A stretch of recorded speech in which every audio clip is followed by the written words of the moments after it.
Hello everyone. जगापुढे हे जे कोरोनाचं संकट आलेलं आहे त्यापासून आपलं संरक्षण करण्यासाठी आपल्या गव्हर्नमेंट्सने काही गाईडलाईन्स दिलेल्या आहेत, काही रूल्स दिलेले आहेत. त्यामुळे आपल्याला गॅदर्ड होऊन किंवा फिजिकली प्रेझेंट राहून स्टडी करता येत नाहीये. पण इंग्लिशमध्ये जो एक सेंटेन्स आहे, the show must go on, म्हणजे काय, तर काही संकट आले तर त्यावर उपाय काढून आपलं जे काम आहे ते चालूच ठेवायचं. तसंच आपण एक उपाय काढलेला आहे, तुमचा स्टडी व्हावा आणि तुमचा वेळही वाया जाऊ नये, त्यासाठी आपण ऑनलाईन लेक्चर्सद्वारे किंवा व्हिडिओजद्वारे तुमचा स्टडी घेत आहोत, जेणेकरून तुमचा वेळही वाया जाणार नाही आणि तुमचा स्टडी होईल. म्हणजे आपण फिजिकली प्रेझेंट राहून नाही तर डिजिटली प्रेझेंट राहून काय करतोय, आता स्टडी करतोय. माझी व्हिडिओ तुम्ही बघताय म्हणजे तुम्ही सायन्सचे स्टुडंट असणार. ठीक आहे, मग तुम्हाला एक प्रश्न पडला पाहिजे, what is mean bye science. ठीक आहे, आता आपल्याला इथून पुढे डिटेलमध्ये सायन्सचा स्टडी करायचा, पण सायन्स म्हणजे काय तेच माहित नसेल तर पुढं तुम्हाला कशाचा स्टडी करायचं ते कसं समजणार. ठीक आहे, आता आपण लहानपणापासून सायन्स ॲज अ सब्जेक्ट घेत आलेलो आहे. ठीक आहे, science as a subject study करत आलेलो आहे. What is mean bye science. ठीक आहे, what is science. What is science? Correct? Now, science is a study of physical world and natural laws. ठीक है? Science is a study of physical world and natural laws. Correct. Science काय आहे तर study of physical world and natural laws. आता physical world म्हणजे काय, physical word कुठेही आला तुम्हाला, फिजिकल हा वर्ड कुठेही आला तर काय लक्षात ठेवायचं, the properties of substance or properties of world. तिथे आपल्याला फिजिकल वर्ड बघायचं, the properties of world which we can identify by our sensory organs. ठीक आहे, आपल्या सेन्सरी ऑर्गन्सनी काय करू शकतो ते आयडेंटिफाय करू शकतो. आपल्याला माहिती आहे सेन्सरी ऑर्गन्स कोणते कोणते, स्किन, टंग, नोज, इयर आणि आईज. हे जे 5 सेन्सरी ऑर्गन्स आहेत आपले, त्यांनी आपण जे सेन्स करू शकतो, ज्या प्रॉपर्टीज आपण सांगू शकतो, त्या सगळ्या कोणत्या प्रॉपर्टीज झाल्या तर त्या सगळ्या फिजिकल प्रॉपर्टीज झाल्या. मग वर्ल्ड मध्ये अशा ज्या फिजिकल प्रॉपर्टीज आहेत त्यांचा स्टडी करणे, ठीक आहे, किंवा त्याबद्दल नॉलेज गेन करणे किंवा त्याबद्दल नॉलेज घेणे, तर त्याला काय म्हणणार आपण, सायन्स म्हणणार. किंवा मग नॅचरल लॉज, नेचर मध्ये जे व्हेरियस लॉज आहेत, फॉर एक्झाम्पल ग्रॅव्हिटेशनल लॉ, ठीक आहे, लॉज ऑफ अट्रॅक्शन, हे सगळे जे लॉज आहेत त्यांचा स्टडी करणे, त्याला काय म्हणणार आपण, सायन्स म्हणणार. This science get further classified into 3 fields, correct, or 3 types. ठीक है, now science first is physics. Science is further classified into physics, then biology, and last is chemistry. Correct. मग आता फिजिक्स मध्ये काय काय स्टडी करतो. ठीक आहे, फिजिक्स स्टडी करायचं असेल तर तुम्ही काय काय स्टडी करणार, तर या फिजिक्स मध्ये काय काय असणार, तर laws and property, study of laws and properties. ठीक आहे, आता लॉज कोणते, तर हेच gravitational law, laws of attraction, जे फिजिकल वर्ल्ड मध्ये आहे. फिजिकल वर्ल्ड मधले जे लॉज आहेत ते कुठं कशामध्ये स्टडी करणार आपण, तर फिजिक्स मध्ये स्टडी करणार. आणि प्रॉपर्टीज कोणत्या, फिजिकल प्रॉपर्टी जिथं वर्ड येईल तिथं काय लक्षात ठेवायचं, की अशा प्रॉपर्टीज जे आपण सेन्स करून सांगू शकतो. फॉर एक्झाम्पल, आता मी एका प्लेसवरून दुसऱ्या प्लेस पर्यंत मूव झालो, हे तुमच्या आईजनी बघितलं आणि काय केलं ते सेन्स केलं. ठीक आहे, म्हणजे ही जी मोशनची मुवमेंट आहे, ठीक आहे, ही जे मोशन झालेली आहे माझी, ती काय झाली, तुमच्या आईजनी बघितली, म्हणजे ती काय झाली, तर फिजिकल प्रॉपर्टी झाली. म्हणजे ही जी मोशन आहे ती कशामध्ये स्टडी करणार आपण, तर फिजिक्स मध्ये स्टडी करणार. किंवा आपण जर फॅन बघितला, फॅनची रोटेशन कशी असते, सर्क्युलर रोटेशन असते किंवा सर्क्युलर मोशन असते. ठीक आहे, ते आपण कशावरून सांगू शकतो, तर आपण बघून सांगू शकतो. मग बघून सांगतोय म्हटल्यावर ते कशामध्ये येणार, त्याचा स्टडी कशामध्ये येणार, सर्क्युलर मोशनचा, तर फिजिक्स मध्ये येणार. किंवा एखादा व्हॉइस आपल्याला ऐकायला आला, ठीक आहे, आता मी बोलतोय, माझा जो व्हॉइस आहे तो तुम्हाला ऐकायला येतोय, पण कोणत्या सेन्सरी ऑर्गनने ऐकायला येतोय, तर इयरने ऐकायला येतोय. ठीक आहे, म्हणजे हा जो सेन्स होतोय म्हणजे ती कोणती आहे, तर फिजिकल प्रॉपर्टी. व्हॉइस जो आहे तो काय आहे, physical property. That's why sound is also studied in the physics. ठीक आहे, हे ज्या फिजिकल प्रॉपर्टीज आहेत आणि नेचर्स मधले जे लॉज आहेत ते कशामध्ये स्टडी करतात, तर फिजिक्स मध्ये स्टडी करतात. ठीक, आफ्टर दॅट बायोलॉजी. आता या बायोलॉजी मध्ये काय स्टडी करतात, करेक्ट, या बायोलॉजी मध्ये आपण स्टडी करतो लिव्हिंग ऑर्गॅनिझमचा. Study of living organism. Biology मध्ये आपण लिव्हिंग ऑर्गॅनिझमचा स्टडी करतो. म्हणजे काय, लिव्हिंग ऑर्गॅनिझम मध्ये रिप्रोडक्शन कसं होतं, लिव्हिंग ऑर्गॅनिझमची ग्रोथ कशी होती, लिव्हिंग ऑर्गॅनिझमचं सेल डिव्हिजन कसं होतं, करेक्ट, लिव्हिंग ऑर्गॅनिझम मध्ये एनर्जी प्रोडक्शन कसं होतं, हे सगळं कशामध्ये स्टडी करतो आपण, तर बायोलॉजी मध्ये स्टडी करतो. ठीक आहे, then this biology is get further divided into two parts, that is zoology and botany. ठीक आहे, जसं तुम्ही फर्दर स्टडी करत जासाल, डीप मध्ये स्टडी करसाल, तसं तुम्हाला झूलॉजी आणि बॉटनी हे दोन बायोलॉजीचेच पार्ट्स दिसतील. मग बायोमध्ये काय स्टडी करतो आपण, तर लिव्हिंग ऑर्गॅनिझमचा स्टडी करतो. मग झूलॉजी म्हणजे काय, झूलॉजी म्हणजे काय, फक्त स्टडी ऑफ ॲनिमल्स. ठीक आहे, फक्त आपण काय करणार आहे, स्टडी ऑफ ॲनिमल्स. ॲनिमल्सचा जिथं स्टडी करणार आहे फक्त, त्याला काय म्हणणार, त्या ब्रँचला काय म्हणणार, झूलॉजी म्हणणार. आणि ही कशाची ब्रँच आहे, तर बायोलॉजीचीच ब्रँच आहे. करेक्ट, देन बॉटनी म्हणजे काय, तर स्टडी ऑफ प्लांट्स. बॉटनी मध्ये फक्त काय करणार आपण, स्टडी ऑफ प्लांट्स करणार. आणि झूलॉजी मध्ये फक्त काय, स्टडी ऑफ ॲनिमल्स. मग त्याच्यामधल्या वेगवेगळ्या लाईफ प्रोसेसेस असतील, त्यांचा स्टडी करायचा. ठीक आहे, हे सगळं कशामध्ये होणार, झूलॉजी मध्ये होणार. आणि बॉटनी मध्ये स्टडी ऑफ प्लांट्स म्हणजे प्लांट्स मधल्या वेगवेगळ्या ज्या प्रोसेसेस असतील, करेक्ट, ट्रान्सपोर्टेशनची प्रोसेस असेल, प्लांट्स मध्ये रिप्रोडक्शन कसं होतं त्याचं स्टडी असेल, ते सगळं कशामध्ये येणार, आपल्याला बॉटनी मध्ये येणार. प्लांट्सचे रिलेटेड जो काही स्टडी येणार तो कशामध्ये, बॉटनी मध्ये येणार. ठीक आहे, हे दोन झूलॉजी आणि बॉटनी हे कशाची ब्रँच आहे, तर बायोलॉजीचीच ब्रँच आहे. ठीक आहे, आणि next is what, chemistry. Correct, what is mean bye chemistry. ठीक आहे, आता आपल्याला केमिस्ट्रीचा स्टडी करायचा. तुम्ही जर लेसनचं नाव बघितलं, some basic concept in chemistry. मग आता केमिस्ट्री म्हणजे काय, तर केमिस्ट्री म्हणजे study of physical and chemical properties of matter. मॅटरची जे फिजिकल आणि केमिकल प्रॉपर्टी. फिजिकल म्हणजे काय, जे आपल्याला दिसते, जी प्रॉपर्टी दिसून आपण सांगू शकतो. ठीक आहे, किंवा सेन्स करून आपण सांगू शकतो, कोणाची, मॅटरची, त्याला काय म्हणणार आपण, फिजिकल प्रॉपर्टी. आणि केमिकल म्हणजे काय, त्याच्यामध्ये इंटरनल्स जे चेंज होतात, ऍटम्स मध्ये चेंज होत असतील किंवा ऍटॉमिक एनर्जीज मध्ये चेंज होत असतील, त्याला काय म्हणणार आपण, केमिकल प्रॉपर्टीज म्हणणार आहे. मग ह्या फिजिकल आणि केमिकल प्रॉपर्टीचा स्टडी करायचा, त्याला काय म्हणायचं, केमिस्ट्री. ठीक आहे, physical and chemical properties of matter यांचा स्टडी करणे, त्याला काय म्हणणार आपण, त्या स्टडी कशामध्ये करणार आपण, तर केमिस्ट्री मध्ये करणार. ठीक आहे, आता मी तुम्हाला या केमिस्ट्री सब्जेक्ट मध्ये गाईड करायला असणार आहे. ठीक आहे, आता ह्या थ्रू आउट इयर मध्ये मी तुम्हाला ह्या केमिस्ट्री सब्जेक्ट मध्ये गाईड करणार आहे. मग गाईड करणार म्हणजे काय, तर आपण जर एखाद्या अननोन प्लेसवर गेलो, ठीक आहे, तर तिथं आपण टुरिस्ट गाईड घेतो. म्हणजे तो काय करतो, आपल्याला इन्फॉर्मेशन देतो.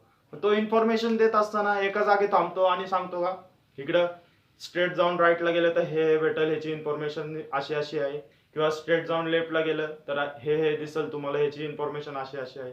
तर नाही, तर तो काय करतो, टुरिस्ट गाईड काय करतो, आपल्या बरोबर ट्रॅव्हल करतो, आपल्या बरोबर तो प्रवास करतो. आणि जसं जसं पुढे जे जे अननोन प्लेसेस असतील आपल्याला, त्याची काय करतो, तो माहिती देतो. तसंच मी पण तुम्हाला काय करणार आहे, ह्या केमिस्ट्रीच्या स्टडीमध्ये, हा जो आपला प्रवास चालू होणार आहे आता, त्या प्रवासामध्ये तुम्हाला पडलेल्या प्रश्नांपासून तुम्हाला भेटलेल्या उत्तरापर्यंत हा जो प्रवास आहे तो मी तुमच्या बरोबर करणार आहे. ठीक आहे, ह्या केमिस्ट्रीमध्ये मी तुम्हाला गाईड करणार आहे. म्हणजे काय करणार आहे, तर तुम्हाला पडलेल्या प्रश्नांपासून तुम्हाला भेटलेल्या उत्तरांपर्यंतचा प्रवास मी तुमच्या सोबत करणार आहे. ठीक आहे, तर आपल्याला आता डिटेलमध्ये केमिस्ट्री काय आहे ते बघायचे. Now chemistry is a central science. ठीक आहे, केमिस्ट्री काय आहे तर सेंट्रल सायन्स आहे. सेंट्रल सायन्स म्हणजे काय तर हे जे सायन्सचे जे ब्रांचेस आहेत that branches are interrelated. ठीक आहे, हे इंटर कनेक्टेड आहे किंवा इंटर रिलेटेड आहे. पण त्याच्यामध्ये केमिस्ट्री हा काय आहे सेंट्रल सायन्स आहे. म्हणजे काय तर केमिस्ट्रीचा यूज आपल्याला बायोलॉजी मध्ये पण होतो, केमिस्ट्रीचा यूज आपल्याला फिजिक्स मध्ये पण होतो. मग आता केमिस्ट्रीचा यूज बायोलॉजी मध्ये कसं काय होतो तर आपण जर एक कन्सिडर केलं तर मँगो जर कन्सिडर केला रॉ मँगो जर आपण कन्सिडर केला रॉ मँगो, मग हा रॉ मँगो या तिन्ही ब्रांच पैकी कशामध्ये येणार आहे रॉ मँगोचा स्टडी करायचा आहे, मँगोचा स्टडी करायचा आहे, या तिन्ही पैकी कशात येणार आहे तर मँगो हा काय आपल्याला माहिती आहे plant is consider as living organism. म्हणजे कशामध्ये येणार त्याचा स्टडी बायोलॉजी मध्ये येणार. ठीक आहे, मग आता ह्याच्यामध्ये केमिस्ट्रीचा कसं काय यूज आहे तर ह्या रॉ मँगो मध्ये जे राईप होतं मँगो जो राईप होतो, ठीक आहे, काही दिवसानंतर तो मँगो काय होणार आहे राईप होणार आहे. का राईप होतो राईपनिंग ऑफ मँगो का होतं तर त्याच्यामध्ये काहीतरी केमिकल चेंजेस होतात. ठीक आहे, केमिकल चेंजेस म्हणजे काय त्याची केमिकल प्रॉपर्टी काय होतीये चेंज होती. म्हणजे काय त्याच्यामध्ये जे फ्रुक्टोज असतात शुगर असतात ते काय होतात प्रोड्यूस व्हायला स्टार्ट होतात आणि त्याच्यामुळे तो काय होतो राईप होतो. ठीक आहे, किंवा राईपनिंग ऑफ मँगो स्टार्ट होतं. ठीक आहे, मग याच्यामध्ये काय तर केमिकल प्रोसेस होती. केमिकल म्हणजे इथं काय आलं केमिकल प्रॉपर्टीज चेंज होतात. म्हणजे कशाचा स्टडी आला केमिस्ट्रीचा स्टडी आला. म्हणजे बायोमध्ये पण आपण काय आहे केमिस्ट्री इन्क्लूड आहे. ठीक आहे, या बायोमध्ये पण आपली केमिस्ट्री काय आहे इन्क्लूड आहे. किंवा जर आपण फिजिक्स बघितलं आता फिजिकल प्रॉपर्टी आता या मँगोच्या फिजिकल प्रॉपर्टी काय चेंज होणार आहे जो रॉ मँगोचा कलर असतो ग्रीन त्याचा कलर कसा होणार आहे तर येल्लोइश कलर होणार आहे. ठीक आहे, येल्लोइश कलर झाल्यानंतर मग आपण काय म्हणणार डोळ्यांनी बघून सांगू शकतो म्हणजे ती फिजिकल प्रॉपर्टी काय झाली त्याची चेंज झाली. ठीक आहे, मग या फिजिकल प्रॉपर्टी चेंज होण्यामागं कोण काय कारण आहे तर त्यांची जे केमिकल रिॲक्शन आतमध्ये झालेली आणि शुगर प्रोड्यूस झालेले ते कारण आहे. म्हणजे काय तर आपल्या फिजिक्स मध्ये पण काय आहे केमिस्ट्री इन्क्लूड आहे. किंवा केमिस्ट्री ही आपल्याला फिजिक्स मध्ये पण लागते आणि बायोलॉजी मध्ये पण लागते. That's why chemistry is called as central science. ठीक आहे, केमिस्ट्रीला काय म्हणतात सेंट्रल सायन्स. ठीक आहे, आता या लेसन मध्ये आपल्याला काय बघायचं तर बेसिक कन्सेप्टच बघायचे. त्याच्यामुळे मी तुम्हाला सेपरेटली सांगणार नाहीये. जसं जसं लेसन आपण बघत जाईल तसं तसं तुम्हाला येणाऱ्या कन्सेप्ट मी क्लिअर करत जाईल. आता या कन्सेप्ट मोस्टली तुम्हाला 10th पर्यंत तुम्ही स्टडी करत आलेलेच आहेत सायन्स मध्ये. पण आता जर त्याच्यामध्ये काही तुम्हाला प्रॉब्लेम्स असतील किंवा इन डिटेल आपण हा काय करणार आहे या कन्सेप्टचा स्टडी करणार आहे, केमिस्ट्री मधल्या कन्सेप्टचा स्टडी करणार आहे. काही नवीन वर्ड्स येतील तुम्हाला याच्यामध्ये आणि काही आधी बघितलेले वर्ड्स असतील जे तुम्हाला माहिती असतील पण आपण त्याचा पण काय करणार आहे आता स्टडी करणार आहे. ठीक आहे, now next is nature of chemistry. Now chemistry is traditionally classified into 5 branches. Now that 5 branches are this chemistry is get traditionally classified into five branches that are organic chemistry, then inorganic chemistry, then physical chemistry, after that biochemistry, and last is analytical chemistry. Correct, these are the 5 branches in which chemistry is get traditionally classified. Now what is mean by organic chemistry? Correct, organic chemistry म्हणजे काय. Now organic chemistry means what? The study of properties and chemical reactions of organic substances. ठीक आहे, याच्यामध्ये काय येणार study of properties and reactions of organic substances. ठीक आहे, organic सबस्टन्सेसचा study करणे. ठीक आहे, पण कशाचा त्यांच्या प्रॉपर्टीज आणि रिएक्शनचा स्टडी करणे त्याला काय म्हणणार आपण ऑर्गॅनिक केमिस्ट्री म्हणणार. त्या स्टडीला आपण काय म्हणणार ऑर्गॅनिक केमिस्ट्री किंवा ती स्टडी कशामध्ये होणार ऑर्गॅनिक केमिस्ट्री मध्ये होणार. मग ऑर्गॅनिक सबस्टन्सेस म्हणजे काय तर आपल्याला माहिती आहे ऑर्गॅनिक सबस्टन्सेस म्हणजे ज्या सबस्टन्सेस मध्ये कार्बन कंपाऊंड काय असतो प्रेझेंट असतो किंवा ज्या सबस्टन्सेस मध्ये कार्बन ॲटम्स प्रेझेंट असतात त्याला काय म्हणतो आपण ऑर्गॅनिक सबस्टन्सेस म्हणतो. मग अशा सबस्टन्सेसचा स्टडी कशामध्ये करतो आपण ऑर्गॅनिक केमिस्ट्री मध्ये करतो. ठीक आहे. After that inorganic chemistry. इथं काय, the study of properties and reaction of inorganic substances. ठीक आहे. Study of properties and reactions of inorganic substances. ठीक आहे. इनऑर्गॅनिक सबस्टन्सेस मध्ये जे रिएक्शन्स होतात किंवा त्यांच्या ज्या प्रॉपर्टीज आहेत त्यांचं स्टडी कशामध्ये करतो आपण, इनऑर्गॅनिक केमिस्ट्री मध्ये करतो. ठीक आहे. After that physical chemistry. आता फिजिकल केमिस्ट्री म्हणजे काय, फिजिकल केमिस्ट्री मध्ये काय करतात, study of properties of matter. ठीक आहे. याच्यामध्ये कोणाचा स्टडी करतात, study of properties of matter. ठीक आहे. Study of properties of matter किंवा मग जे ऍटम्स असतील, मॉलिक्युल्स असतील त्यांचं स्टडी करायचं, ते कशामध्ये करतात तर फिजिकल केमिस्ट्री मध्ये करतात. ठीक आहे. Study of properties of matter किंवा ऍटम्स, मॉलिक्युल यांचा स्टडी सगळ्यांचा कशामध्ये होतो तर फिजिकल केमिस्ट्री मध्ये होतो. After that biochemistry. आता या बायोकेमिस्ट्री मध्ये काय होतं तर बायो म्हणजे related to the living organism. ठीक आहे. बायो वर्ड आला तर काय समजायचं, related to the living organism. ठीक आहे. मग याच्यामध्ये काय होतं, study of chemical reactions within and related to living organism. ठीक आहे. लिव्हिंग ऑर्गॅनिझम्सच्या रिलेटेड किंवा लिव्हिंग ऑर्गॅनिझम्स मध्ये होणाऱ्या केमिकल रिएक्शन किंवा केमिकल चेंजेस त्यांचा स्टडी कशामध्ये करतो आपण, बायो केमिस्ट्री मध्ये करतो. ठीक आहे. बायो केमिस्ट्री मध्ये काय काय करतो आपण, study of chemical reaction within म्हणजे काय, त्या लिव्हिंग ऑर्गॅनिझम मध्ये होणारा चेंजेस किंवा त्या लिव्हिंग ऑर्गॅनिझम मध्ये होणाऱ्या रिएक्शन्स. ठीक आहे. Or related to living organism किंवा त्या लिव्हिंग ऑर्गॅनिझमच्या रिलेटेड होणाऱ्या रिएक्शन्स. ठीक आहे. या सगळ्यांचा स्टडी कुठं करतो आपण तर बायोकेमिस्ट्री मध्ये करतो. आता तुम्ही 10th स्टँडर्डला बघितलं असेल तर तिथं क्रेब सायकल होती, ग्लायकोलिसिस सायकल होती, ज्याच्यामध्ये काय होत होत्या, केमिकल रिएक्शन्स होत होत्या. कशासाठी, for the production of energy produce करण्यासाठी त्याच्यामध्ये काय होत होत्या, लिव्हिंग ऑर्गॅनिझम मध्ये ह्या वेगवेगळ्या केमिकल रिएक्शन्स होत होत्या. मग ह्या सगळ्यांचा स्टडी कशामध्ये येणार, बायो केमिस्ट्री मध्ये येणार. ठीक आहे. And after that last is analytical chemistry. ठीक आहे. Analytical chemistry. What is mean bye analytical chemistry. Analytical chemistry म्हणजे काय, study of instruments and methods of separation,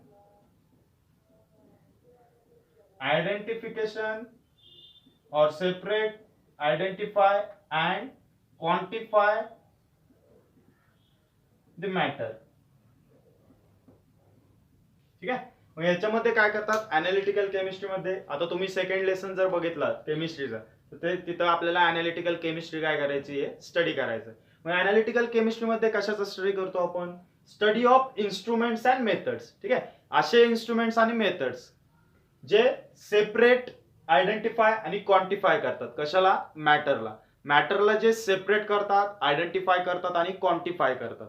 ठीक आहे. ह्या सगळ्या मेथड्स आणि इन्स्ट्रुमेंट्सचा स्टडी कुठं होतो, अनालिटिकल केमिस्ट्री मध्ये होतो. फॉर एक्झाम्पल तुम्ही जर लास्ट इयरला जर बघितला असेल तर मेटलर्जी जो लेसन होता आपल्याला. ठीक आहे. तर त्या मेटलर्जी लेसन मध्ये आपण जो ॲल्युमिनियम एक्सट्रॅक्शन जे केलं होतं. ठीक आहे. त्याच्यामध्ये आपण काय केले होते, काहीतरी केमिकल्स यूज केले होते. कशासाठी, सेपरेशन, आयडेंटिफिकेशन आणि क्वांटिफिकेशन साठी. ठीक आहे. हे सगळ्याचा स्टडी कशामध्ये करतो आपण, अनालिटिकल केमिस्ट्री मध्ये करतो. ठीक आहे. आय होप तुम्हाला हे समजलेले आहेत. 5 branches of chemistry in which this chemistry is get traditionally classified. ठीक आहे. हे 5 ब्रांचेस आहे ज्याच्यामध्ये ट्रॅडिशनली केमिस्ट्री काय होते, क्लासिफाय होते. आय होप तुम्हाला 5च्या 5 ब्रांचेस समजलेले आहेत.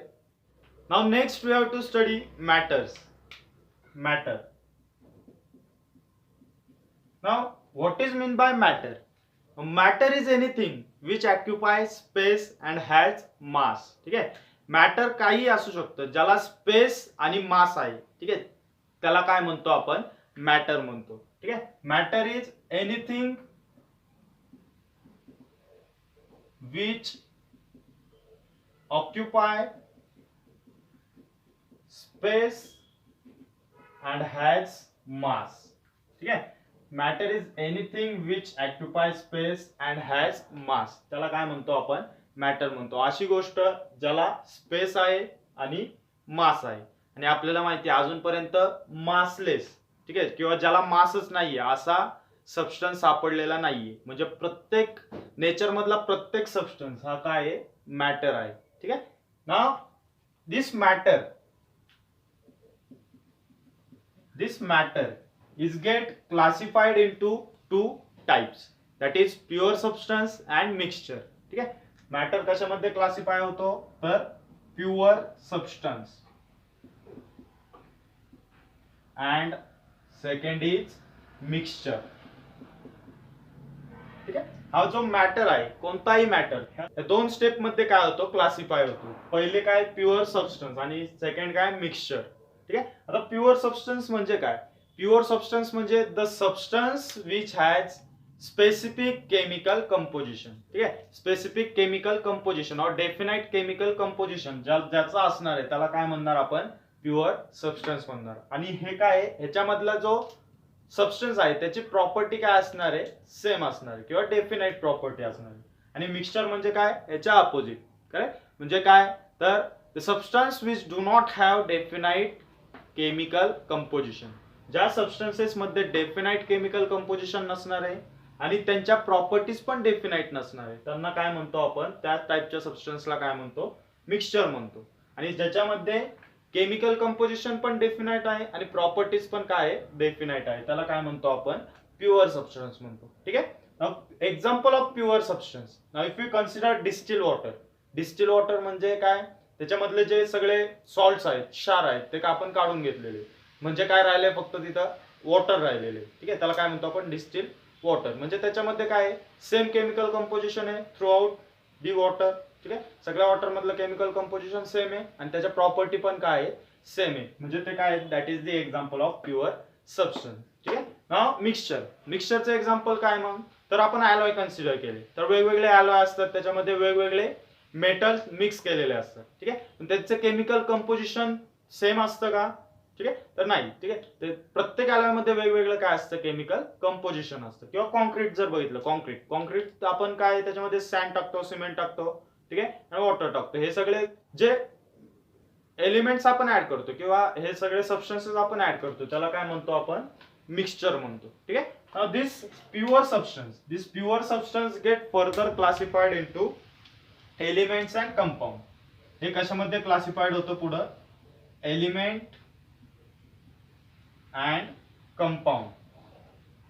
एलिमेंट आणि कंपाऊंड मध्ये काय होतं, हे पुढं क्लासिफाय होतं. मग एलिमेंट म्हणजे काय, ठीक आहे. आता एलिमेंट म्हणजे काय, आपल्याला माहिती आहे आतापर्यंत 118 एलिमेंट्स नोन आहेत. सायंटिफिक वर्ल्डला 118 एलिमेंट्स नोन आहेत. मग हा एलिमेंट म्हणजे काय, now element is nothing but a pure substance which can not broke down into simple substance. ठीक आहे. एलिमेंट म्हणजे काय, element is nothing but pure substance. Element is a pure substance which cannot broken down into simpler substance by simple chemical reaction. ठीक आहे. Simple chemical reaction करून आपण ह्या एलिमेंट्सला simple substance मध्ये डिवाइड करत नाही. ठीक आहे, डिवाइड करू शकत नाही, त्याला काय म्हणतो आपण, एलिमेंट्स म्हणतो. ठीक आहे. This elements get further divided into 3 types. आता हे टाइप्स आपण तर बघितलेलेच आहेत. 10th स्टँडर्ड पर्यंत आपण याचा डीप मध्ये स्टडी केलेला आहे. ठीक आहे. त्याच्यामध्ये पहिलं काय आहे, तर मेटल्स. ठीक आहे. Then non metals and third is metalloid. ठीक आहे.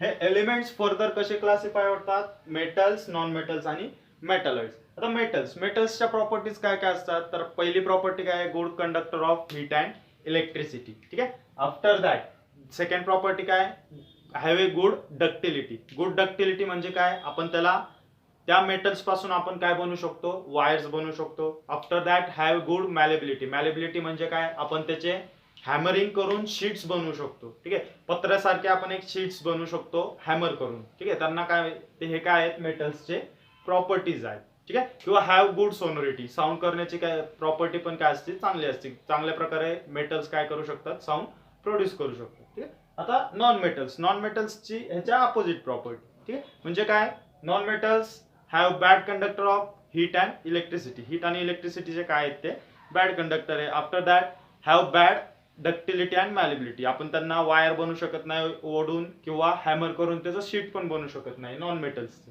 ठीक आहे, किंवा सोनोरिटीची प्रॉपर्टी पण काय आहे त्याची कमी आहे. सोनोरिटी म्हणजे साऊंड प्रोड्यूस करण्याची कॅपॅसिटी. ठीक आहे, नाव नेक्स्ट इज मेटलॉइड. मेटलॉइड म्हणजे काय, metalloid having properties of metal also and non metal also. ठीक आहे, मेटलॉइड मध्ये काय असतं, मेटल्सची पण प्रॉपर्टी असते आणि नॉन मेटल्सची पण प्रॉपर्टी असते. आता जर आपण मेटलॉइडचं एक्झाम्पल कन्सिडर केलं तर सिलिकॉन.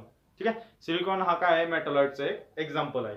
आता आपल्याला माहिती आहे सोलर पॅनल मध्ये आपण सिलिकॉन यूज करतो. ठीक आहे, आता हे सोलर पॅनल मध्ये काय होतं तर सोलर एनर्जी असते ती कशामध्ये कन्वर्ट होती, इलेक्ट्रिसिटी मध्ये कन्वर्ट होती. मग ही इलेक्ट्रिसिटी मध्ये कशी कन्वर्ट होती किंवा इलेक्ट्रिसिटी कोण कंडक्ट करतं याच्यामध्ये, तर ह्याच्यामध्ये इलेक्ट्रिसिटी कंडक्ट करण्यासाठी कोण असतात तर सिलिकॉन असतो. सिलिकॉन हा मेटलॉइड आहे. ठीक आहे, हा मेटलॉइड काय असतो त्या सोलर पॅनल मध्ये प्रेझेंट असतो. मग हे काय होतं तर आपल्याला माहिती आहे नाईट टाइमला इलेक्ट्रिसिटी त्या सोलर पॅनल मध्ये तयार होत नाही. ठीक आहे, पण जसं सन राईज होतो तसे त्या सनच्या हीटमुळं किंवा सन लाईटमुळं ते मेटलॉइड कसं ऍक्ट करतं, ऍज अ मेटल ऍक्ट करतं आणि काय करतो तो इलेक्ट्रिसिटी कंडक्ट करतो. म्हणजे मेटलॉइड काय आहे, metalloid is a non metal at a room टेम्परेचरला काय असतो मेटलॉइड नॉन मेटल असतो, but metal at a high temperature. जर आपण मेटलॉइडला हाय टेम्परेचर दिलं तर तो मेटल सारखा ऍक्ट करणार, म्हणजे तो काय हीट आणि इलेक्ट्रिसिटी काय करणार तो कंडक्ट करणार. आणि जर आपण नॉर्मल टेम्परेचरला जर मेटलॉइड एलिमेंट्स कन्सिडर केले तर ते कसे असणार आहेत, कसे ऍक्ट करणार आहेत ते तर नॉन मेटल सारखे ऍक्ट करणार आहेत. ठीक आहे, नाव कंपाऊंड. नाव what is mean by compounds. ठीक आहे, आता कंपाऊंड्स म्हणजे काय आपल्याला माहिती आहे, compounds are made up of 2 or 3 elements. ठीक आहे, 2 किंवा 3 एलिमेंट्स मिळून काय तयार होतो तर कंपाऊंड तयार होतो. आणि या कंपाऊंडला पण आपण सिंपल सबस्टन्स मध्ये डिवाइड करू शकत नाही किंवा ब्रोक करू शकत नाही बाय सिंपल केमिकल मेथड्स किंवा सिंपल केमिकल रिएक्शन. ठीक आहे, सिंपल केमिकल रिएक्शनने आपण याला सिंपल सबस्टन्स मध्ये ब्रेक करू शकत नाही. आणि हे कशाचे बनलेले आहेत तर 2 or 3 एलिमेंट्सचेच बनलेले आहेत. Compound are made up of 2 or 3 elements. ठीक आहे, after that mixture. What is mean by mixture, आता ते आपण बघितलं मिक्सचर म्हणजे काय, त्याच्यामध्ये डेफिनाइट केमिकल कंपोजिशन नसतं आणि डेफिनाइट प्रॉपर्टीज पण नाही आहेत त्याला. This mixture are get classified into homogeneous mixture and heterogeneous mixture. ठीक आहे, होमोजेनियस मिक्सचर आणि हेटेरोजेनियस मिक्सचर. होमो म्हणजे काय सेम. ठीक आहे, त्याच्यामधले जे कंपोजिशन्स असतं ते कसं असतं सेम असणार आहे. किंवा हेटेरो म्हणजे काय डिफरंट, त्या मिक्सचर मधलं सगळं कंपोजिशन कसं असणार आहे डिफरंट असणार आहे. ठीक आहे, किंवा त्याची फेज कशी असणार आपण इझिली आयडेंटिफाय करू शकतो. डिफरंट फेज आहेत ते इझिली काय करू शकतो आयडेंटिफाय करू शकतो. त्या टाईपच्या मिक्सचर्सला काय म्हणायचं हेटेरोजेनियस मिक्सचर. आणि होमोजेनियस म्हणजे काय, ज्या मिक्सचर्स मध्ये फेज काय असते एकच फेज असते, सिंगल फेज असते, त्याला काय म्हणतो आपण homogeneous mixture. Now for example आपण जर होमोजेनियस मिक्सचरचं एक्झाम्पल कन्सिडर केलं, if we take salt water. ठीक आहे, आपण वॉटर घेतला आणि त्याच्यामध्ये सॉल्ट टाकला आणि पूर्ण डिझॉल्व्ह केलं तर आपल्याला काय एकच फेज दिसणार. आपल्याला त्या वॉटरमध्ये सॉल्ट दिसणार आहे का, सॉल्ट किंवा सॉल्टचे जे आयटम्स असतील ते दिसणार आहेत का तर नाही दिसणार. म्हणजे काय होणार आहे ते एकच फेज फॉर्म करणार आहे. That type of mixture is called as homogeneous mixture. Now heterogeneous mixture म्हणजे काय, आपण जर सँड घेतली, ठीक आहे वाळू घेतली आणि ती पाण्यामध्ये टाकली तर ती पाण्यामध्ये आपल्याला ती वाळू काय होऊ शकते इझिली दिसू शकते, ती सँड इझिली काय होऊ शकते आपल्याला दिसू शकते. म्हणजे तिथं एकच फेज फॉर्म झालाय का मिक्सचरचा तर नाही, तिथं एक पेक्षा काय आहे जास्त फेज आहेत. म्हणजे that type of mixture is called as heterogeneous mixture. ठीक आहे, तर असे हे मॅटर्स काय होतात क्लासिफाय होतात. फर्स्ट प्युअर सबस्टन्स आणि मिक्सचर मध्ये, then pure substance get classified into elements and compounds, then elements get classified into metal, non-metal and metalloid. Then this mixture get classified into homogeneous mixture and heterogeneous mixture. ठीक आहे. आता हे आपण पूर्ण बघितलेलं आहे कसं क्लासिफिकेशन होतं. आता इथं पुढे आपल्याला याचा यूज होणार आहे, म्हणून आपण हे बेसिक कन्सेप्ट काय करतोय आधी क्लिअर करून घेतोय. ठीक आहे. Now next we have to see state of matter.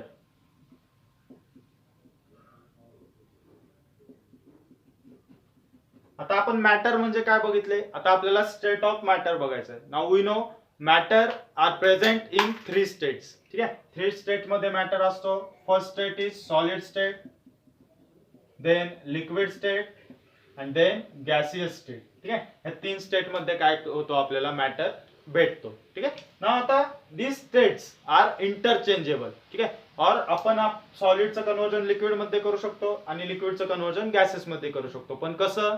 By changing temperature and pressure condition. ठीक आहे. प्रेशर आणि टेम्परेचरची जर कंडिशन आपण चेंज केली तर काय करू शकतो आपण? सॉलिडचं कन्वर्जन लिक्विड मध्ये, लिक्विडचं कन्वर्जन गॅसेस मध्ये करू शकतो. ठीक आहे. That means this states of matters are interchangeable. ठीक आहे. ह्या स्टेट्स ऑफ मॅटर काय आहेत? इंटरचेंजेबल आहेत. मग आता इथं कसं, इथं काय होत आहे, जर आपण वॉटर कन्सिडर केलं. ठीक आहे. वॉटर, ठीक आहे, ही वॉटर कोणत्या स्टेट मध्ये असते? तर लिक्विड स्टेट मध्ये असते. Water is in liquid state. ठीक आहे. Then if we cool this water, ठीक आहे, आपण जर कूल केलं या वॉटरला, ठीक आहे, या वॉटरला कूल केल्यानंतर आपल्याला काय भेटणार आहे? आईस भेटणार आहे. ठीक आहे. म्हणजे आईसचं स्टेट काय असणार आहे? Solid state. करेक्ट. हे कधी झालं? ज्या वेळेस आपण या वॉटरला कूल केलं, किंवा मग आपण कूल करायच्या ऐवजी जर वॉटरला प्रेशराइज केलं. वॉटर प्रेशराइज केल्यानंतर कशामध्ये कन्वर्ट होणार आहे? तो आईस मध्ये कन्वर्ट होणार आहे. ठीक आहे. किंवा मग या वॉटरला जर आपण हीट केलं, ठीक आहे, हीट केलं, जर वॉटरला हीट केलं तर काय फॉर्म होणार आहे? तर स्टीम फॉर्म होईल. आणि हा स्टीम कोणत्या फॉर्म मध्ये आहे? तर गॅसियस फॉर्म मध्ये आहे. ठीक आहे. म्हणजे काय होणार? जर आपण टेम्परेचर इन्क्रीज केलं, if we increase the temperature of solid state of matter, ठीक आहे, solid state of matter चं जर टेम्परेचर इन्क्रीज केलं, that solid state of matter will get converted into liquid state. And if we again increase the temperature of liquid state of matter, it will get converted into gaseous state. ठीक आहे. काय होणार आहे? सॉलिडला जर heat केलं, temperature दिलं, तर काय होणार? लिक्विड मध्ये कन्वर्ट होणार. लिक्विडचं टेम्परेचर इन्क्रीज केलं तर काय होणार? गॅसेस मध्ये कन्वर्ट होणार.